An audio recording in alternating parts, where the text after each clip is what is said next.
Iwan dan Pak Toto, izin kami mengundang yang berikutnya dari Kompas, Mbak Mediana, silahkan. Menegaskan aja Pak, yang tadi Pak Toto bilang bahwa nantinya itu PJJ akan tetap itu, berarti secara definisi seperti apa ya Pak? Terus kalau arahnya dibuat blended, mengapa istilah itu yang dipakai? Karena beberapa guru mengatakan istilah itu sangat sangat Amerika banget lah Pak, gitu. Terus ketiga Pak, kalau nanti arahnya dibuat tetap atau itu nanti apakah akan ada aturan baru yang akan dikeluarkan? Baik, Pak Toto dan Pak Iwan, mohon berkenan untuk meluruskan ini PJJ permanen ini mungkin dipisahkan. Yang permanen tadi sebenarnya sudah disampaikan juga bahwa yang permanen adalah teknologi. Adopsi, ya. Tapi nanti bisa disampaikan kembali oleh Pak Toto dan Pak Iwan. Kemudian sedikit pertanyaan mengenai istilah juga hybrid, penggabungan antara sudah dijelaskan juga benar hybrid atau blended, tadi sudah dijelaskan juga, sebenarnya mungkin bisa direiterasi oleh Pak Toto dan Pak Iwan, silahkan. Ya, saya kira mengenai permanen nggak permanen tadi Pak Iwan sudah menjelaskan ya, bahwa adopsi teknologi yang sekarang di-enhance, dipercepat oleh pandemi itu jangan reverse. Jangan teknologi ini hanya dipakai waktu pandemi saja. Nanti kalau sudah normal, itu ayo pakai teknologi, ini hal positif kok. Dan report dari GEM, UNESCO, GEM, itu juga mengatakan bahwa teknologi itu sangat membantu peningkatan kualitas pembelajaran. Nah, ini mumpung ini dipercepat oleh pandemi ini, nanti ketika sudah normal, tetap gunakan adopsi teknologinya gitu ya. Jadi yang kedua, blended ya, saya setuju aja kalau di ini menemukan yang baru ya. Blender juga udah jadi menjadi ini ya, jadi menjadi istilah Indonesia ya. Mbak Mediana punya blender di rumah, saya aslinya juga blended itu untuk ngeblend. Ya nanti cari istilah baru loh Pak Iwan ya. Blended learning itu atau apa namanya nanti yang berbahasa Indonesia itu ya.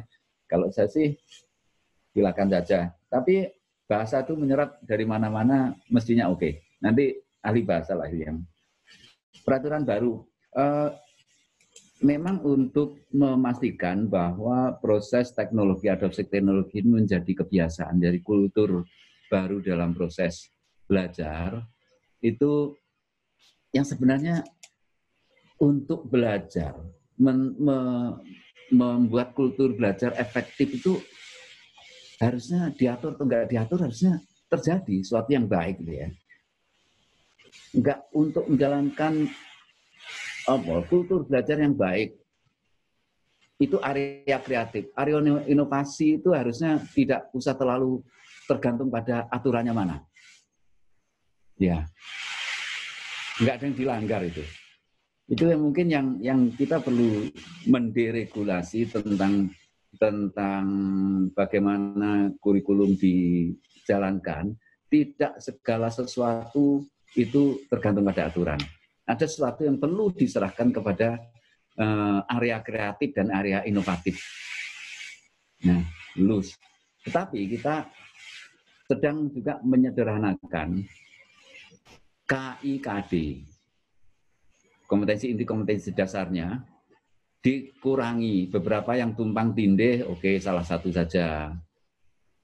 Konsep yang pengenalan konsep yang berlebihan misalnya itu diperpendek. Ada materi-materi yang kurang esensial, itu tidak perlu supaya tidak menambah beban ketuntasan, tapi jam yang ada itu bisa digunakan untuk pendalaman misalnya. Nah, dari sisi KIKD itu kita sedang juga melakukan perubahan-perubahan, juga prinsip-prinsip tentang belajar yang bermakna. Belajar yang bermakna, ya itu tadi hubungannya dengan jangan sekedar menuntaskan kurikulum, tapi belajarlah dengan penuh kedalaman. Ya, ajari anak-anak dengan kedalaman. Mudah-mudahan jawab, Pak Mediana. Pak. Oke, ya. Pak Toto. Pak Iwan, izin mengundang Bapak, silakan Pak Iwan. Hal-hal yang hendak disampaikan terkait pertanyaan Mbak Mediana. Sudah diborong Pak Toto semua sih sebenarnya. Jadi ini ya, jadi yang saya simak dari diskusi atau pemaknaan tentang PJJ permanen ini seolah-olah PJJ-nya permanen full dalam online learning semua gitu. Ini ya nggak ada sekolah lagi gitu, bukan ya, seperti betul. itu. Itu yang perlu diklarifikasi. Karena yang namanya pembelajaran jarak jauh kan ada berbagai komponennya. Yang tadi hybrid, yang namanya campuran itu pun ya, kalau saya menggunakan istilahnya mungkin pendekatan campuran gitu.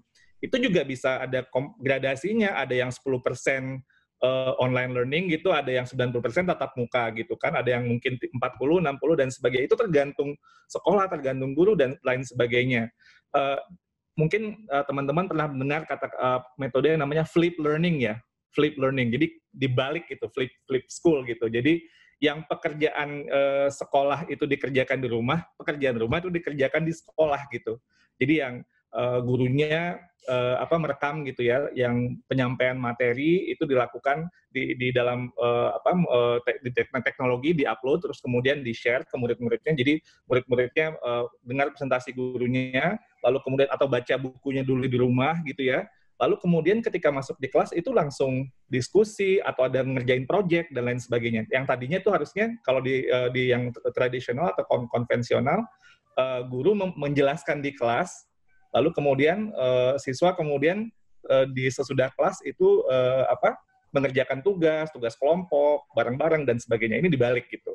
Nah, itu kan sebenarnya sudah lama, itu mungkin udah 15 tahun kali yang flip learning itu dicoba untuk disosialisasikan gitu. Nah, sekarang dengan teknologi lebih mudah dan kemudian itu ternyata beberapa studi itu melihat bahwa ini bisa lebih bagus karena waktu yang dihabiskan ketika guru itu face to face dengan murid di dalam kelas itu justru ya hal-hal yang lebih produktif gitu, yang ketika mengerjakan tugas, mereka berdiskusi, mereka mengerjakan proyek, langsung bisa memberikan feedback, umpan balik langsung kepada murid-muridnya. Jadi itu penggunaan teknologi, ada komponen PJJ-nya, ada komponen yang online, di mana di situ di ekosistem itu murid melakukan beberapa kegiatan, lalu kemudian ada komponen yang face to face-nya.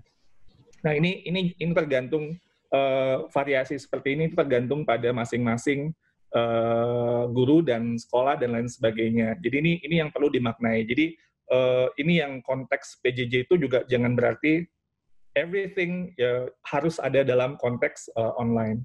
Jadi itu ada gradasinya, ada komponennya, dan itu yang nanti mungkin perlu didefinisikan oleh masing-masing guru. Karena yang terpenting kan gini, yang terpenting adalah kita tahu bahwa dengan menggunakan teknologi, pembelajaran bisa jadi lebih baik gitu ya. Tentunya harus mengetahui bagaimana menggunakan teknologi. Dan teknologi adalah, apalagi teknologi informasi dan komunikasi. Kalau kita ingin mempersiapkan generasi masa depan yang melek dalam konteks teknologi informasi dan komunikasi, ekosistem pendidikannya, termasuk para pendidiknya, itu juga harus bisa untuk bagaimana juga menggunakan teknologi informasi dan komunikasi dalam keseharian. Jadi momentum pada saat ini kita terakselerasi untuk mengadopsi dan untuk mau belajar, ini perlu terus ditingkatkan. Menurut saya ini perlu terus dikuatkan. Beberapa kendala yang misalnya ini belum efektif, ini namanya belajar kan kita mencari nih pada saat ini, bereksplorasi.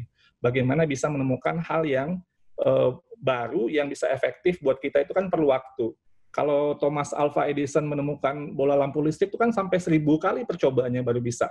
Ini kan ketemu gitu. Artinya dalam konteks inovasi, eksperimentasi, iterasi, kita harus mencari dengan memperbaiki terus-menerus, itu harus proses yang terus kita lakukan. Bukan kemudian kalau aduh ini gagal nih, ya udah nggak bisa gitu. Ya udah kita mundur ke belakang. Itu bukan opsi kita. Kita nggak bisa kembali ke situ. Kita harus menuju yang ke depan. Jadi tentunya kita kuatkan dukungan-dukungan bagaimana ini bisa semakin baik bersama-sama.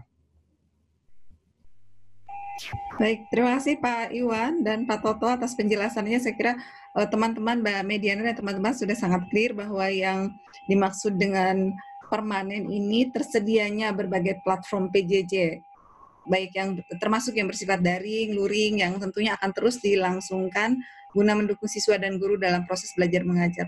Bukan berarti tidak kembali ke sekolah. Kembali ke sekolah ini sebagaimana kita recall kembali ditetapkan dalam surat keputusan bersama selama satuan pendidikan berada pada zona hijau dan memenuhi berbagai persyaratan ketat lainnya, maka pembelajaran akan dilaksanakan secara tatap muka.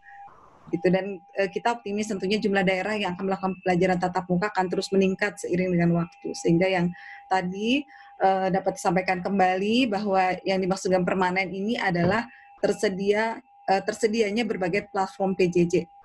Begitu ya. Kemudian tadi istilahnya kalau Pak Iwan menggunakan campuran, kalau sekiranya tadi blended atau hybrid gitu ya, hibrida mungkin kalau bahasa Indonesia begitu ya, bahwa guru dan siswa terus melanjutkan penerapan teknologi untuk kemudian dikombinasikan dengan tatap muka sebagai metode pembelajaran, sehingga alat bantu pembelajaran ini tidak hanya buku teks begitu ya, tetapi juga dengan berbagai platform teknologi yang telah dimanfaatkan secara PJJ selama pandemi ini. Nah, itu sebenarnya juga pembelajaran positif begitu ya dari pandemi COVID-19, yaitu adanya pemanfaatan teknologi dengan skala besar dan akselerasi yang sangat cepat.